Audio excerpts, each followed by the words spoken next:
Azalaï Hotel vous offre Eco Hebdo. Azalaï Hotel, l'Afrique vous accueille.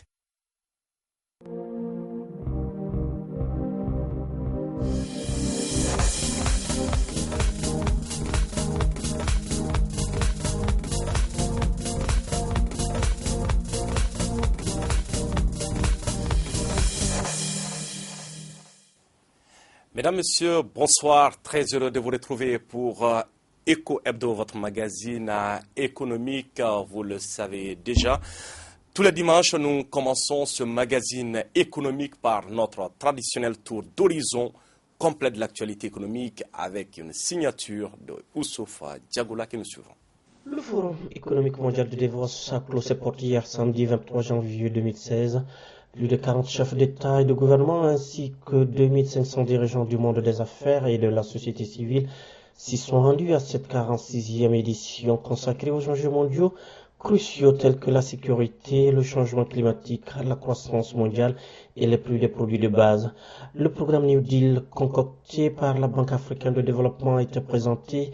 Il met l'accent sur le soutien et le financement qu'il faut mobiliser pour le développement énergétique de l'Afrique. Rien qu'en Afrique subsaharienne, le déficit de financement de l'énergie s'élève à 55 milliards de dollars américains. Pour la BAD, il faut réunir 22 milliards de dollars pour garantir un accès universel à l'énergie dans la région. Le New Deal pour l'Afrique devrait aider quelques 700 millions de personnes à se procurer des fours de cuisson à énergie propre. Le milliardaire américain Bill Gates et l'homme le plus riche d'Afrique, Aliko Dangote, ont annoncé le 21 janvier qu'ils allaient mobiliser une enveloppe de 100 milliards de dollars pour financer un nouveau programme de lutte contre la malnutrition au Nigeria, fruit d'un partenariat entre la fondation Dangote et celle de Bill et Melinda Gates. Ce programme ambitionne de venir en aide à environ 11 millions d'enfants malnutris dans le nord du Nigeria, a déclaré Dangote. Au Nigeria, où 44% des plus de 170 millions d'habitants ont moins de 14 ans, la jeunesse est une source clé. C'est une des raisons pour lesquelles il est si important de lutter contre la malnutrition, a expliqué de son côté Bill Gates. Monsieur Gates et Dangote ont permis au Nigeria d'être retiré de la liste des pays endémiques en 2015 en finançant un programme de lutte contre la poliomyélite. Le Nigeria, première puissance économique d'Afrique, est aussi le pays le plus peuplé du continent avec un taux de pauvreté proche de 30% et quelques 31% des enfants de moins de 5 ans étaient en insuffisance pondérale en 2013. Le Made in Africa sera le thème de la 5e édition du prix de l'innovation pour l'Afrique. L'événement qui se tiendra au mois de juin prochain au Botswana offrira une plateforme d'interaction entre innovateurs africains et autres acteurs de l'innovation. Réseautage, partage de connaissances, échange d'expériences et opportunités d'affaires seront au rendez-vous. Le prix de l'innovation pour l'Afrique a pour but d'accroître la prospérité des Africains en catalysant l'esprit d'innovation sur le continent. Le prix 2016 décernera un grand prix de 100 000 dollars, un deuxième prix de 25 000 dollars américains et un prix spécial d'impact social de 25 000 dollars, entre autres. 985 candidats ont été admis sur les 3600 postulants provenant de quelques 50 pays africains. Merci Oussoufa Diagoula pour ce tour d'horizon complet de l'actualité économique à travers le continent africain. Aujourd'hui, nous recevons comme invité M. Michael Mensah. Il est donc le directeur marketing de Radisson Blu Hotel. Il est notre invité. Nous allons tout au long de cette émission parler de Radisson Blu. Mais avant cela, je vous invite donc à suivre ce public reportage réalisé par Abdoulaye Omaïga sur Radisson Blu. Bienvenue à la rubrique Écho des marchés qui s'intéresse cette semaine à l'hôtel Radisson Blu. Situé à l'ouest du centre-ville dans les quartiers à développement rapide d'ACI 2000, le Radisson Blu propose un hébergement haut de gamme proche de nombreux bureaux gouvernementaux et sites commerciaux. Malgré l'attentat terroriste survenu le 20 novembre 2015 qui a causé la mort d'une vingtaine de personnes, les activités ont repris depuis le 15 décembre 2015 et cela avec beaucoup de confiance, nous a fait croire le directeur marketing. Aujourd'hui, après un mois et plus d'activité, Je pense que ça va, les clients reviennent et on reprend beaucoup de confiance. Donc je dirais, sur le plan de la restauration, on a nos clients habituels qui sont là, qui viennent tous les jours, que vous avez pu constater. Et au niveau des chambres également, on a l'affluence qui revient. Bien entendu qu'il y a encore quelques-uns qui hésitent, mais je crois que nous avons pris toutes les mesures de sécurité pour que les clients soient vraiment en sécurité chez nous. Ce joyau architectural comprend 190 chambres avec des commodités telles que l'Internet haut débit, la climatisation individuelle et la télévision par satellite. Parmi les autres options proposées, on retrouve une piscine extérieure, un élégant spa et un centre de remise en forme très bien équipé. En termes d'innovation, bien sûr, vous avez dû le constater, on a, au niveau de la piscine, on a augmenté les animations. Au niveau du restaurant, on a ajouté une terrasse au niveau du bar Djembé, que vous avez dû constater derrière moi. Donc on a rajouté un espace pour pouvoir accueillir les clients qui veulent être bien à l'air libre. Après les événements du 20 novembre dernier, des dispositifs sécuritaires ont été pris et les clients continuent de renouveler leur confiance. Oui, je pense la situation s'est améliorée déjà. Semaine passée, on a vu il y a la nouvelle structure de sécurité. On passe dans une chambre, pas comme avant, on peut juste rentrer sans vérifier. Donc je crois la Radisson va améliorer petit à petit, mais on est ici ensemble. C'est votre première fois d'être Radisson ou... Non, on vient beaucoup de fois chaque semaine. Même avant l'attentat, j'étais ici et c'est vrai que je me suis arrêtée pendant un peu, pendant qu'ils ont fait les chantiers, mais maintenant on revient. On soutient le Radisson. Non, j'ai assez de peur, mais je crois qu'il faut continuer la vie et reprendre et re-soutenir tous nos établissements ici à Bamako. Voilà ce qu'il fallait retenir cette semaine de la rubrique Écho des marchés consacrée à l'hôtel Radisson. Rendez-vous la semaine prochaine pour un autre site. C'était donc là un public reportage réalisé donc par Abdoulaye Maïga sur Radisson Blu sur les images de Moussa Bari. Voilà donc Monsieur Michael, bienvenue sur le plateau de Eco Hebdo. Merci Sori. Une première pour vous. Oui, tout à fait, c'est la première. D'accord, alors encore une fois, je vous souhaite donc la bienvenue.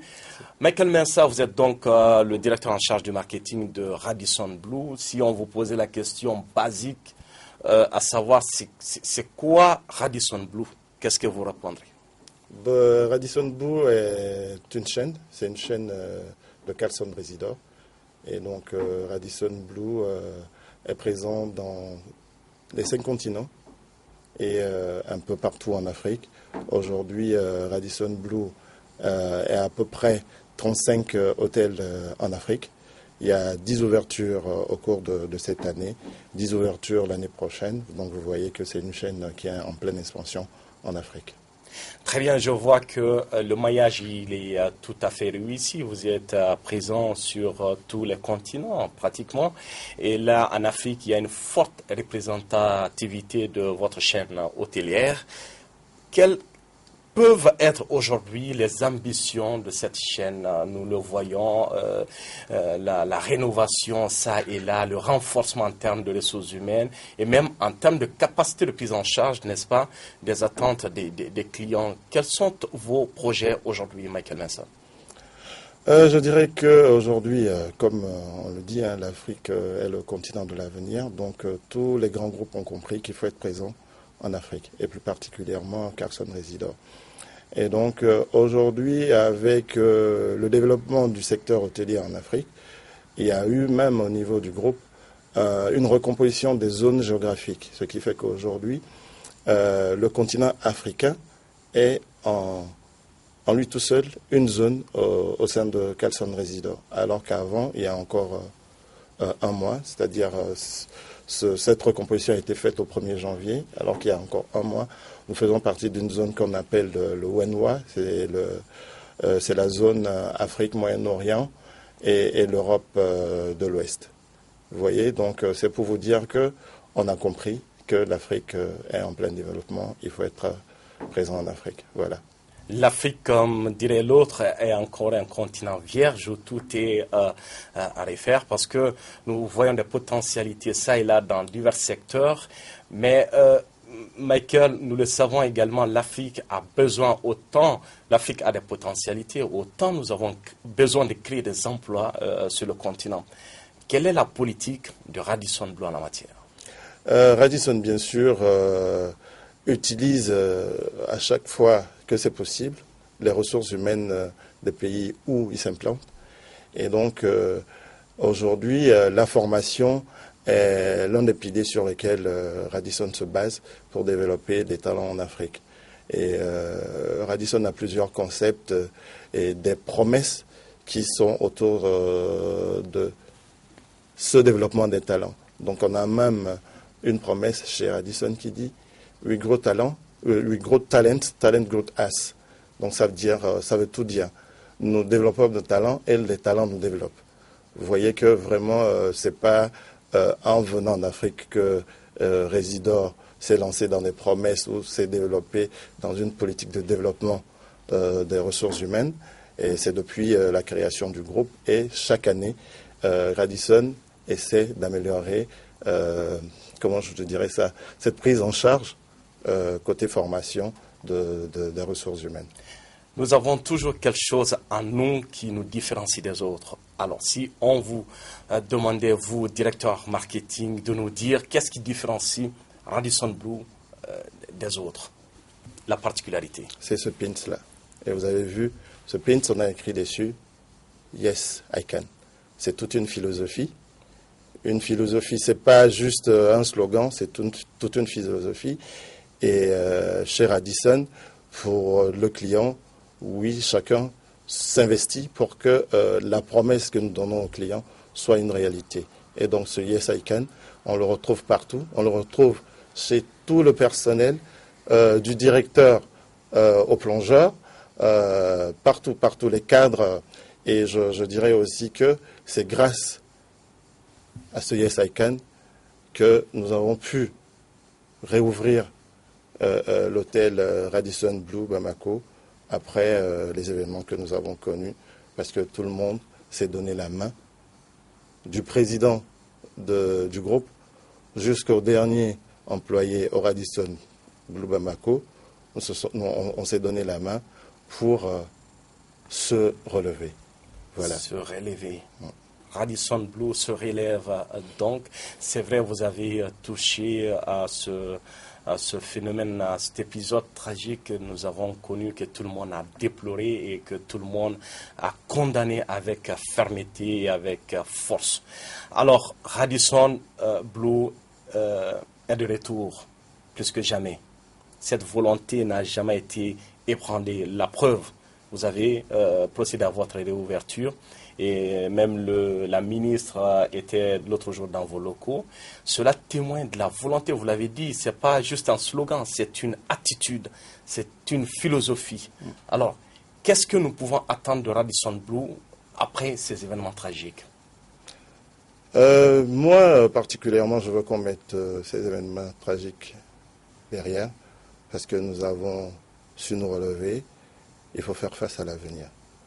Donc aujourd'hui, Radisson est réouvert depuis le 15 décembre 2015. Aujourd'hui, Radisson a réouvert avec beaucoup de nouveautés. Nous avons profité pour rénover entièrement notre salle de restaurant. Nous avons travaillé sur la piscine, nous avons travaillé sur nos chambres. Et aujourd'hui, nous revenons avec de nouveaux concepts. Pour citer quelques concepts, je dirais déjà au niveau du restaurant, le petit déjeuner, nous avons ce que nous appelle le Neo Super Breakfast. C'est un concept du petit déjeuner qui, à l'américaine bien sûr, puisque Residor est un groupe américain, mais la particularité c'est que nous travaillons sur des produits bio et qui vraiment nous permet aux individus de se sentir bien. Parce qu'aujourd'hui, la hantise de tout le monde, c'est de lutter contre le surpoids. Et vraiment, aujourd'hui, le concept de restauration chez Radisson est basé sur des produits bio. Et je profite de l'occasion aussi pour dire aujourd'hui, sur tout ce qui est séminaire et banquet, nous travaillons également dans la même philosophie, dans la même vision.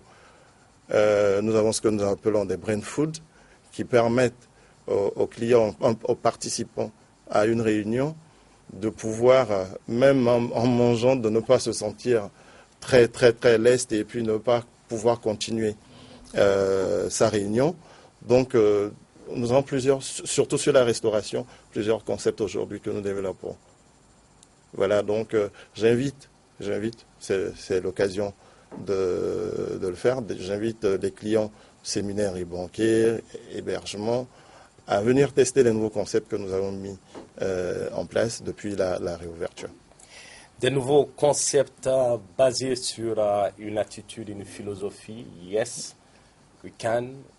Merci, M. Michael Mensah. Merci, Sori. Merci à vous également, chers téléspectateurs, d'avoir été des nôtres. Je vous donne rendez-vous, Inch'Allah, la semaine prochaine pour d'autres actualités économiques sur la première télévision panafricaine, Africable Télévision. Merci et bonsoir.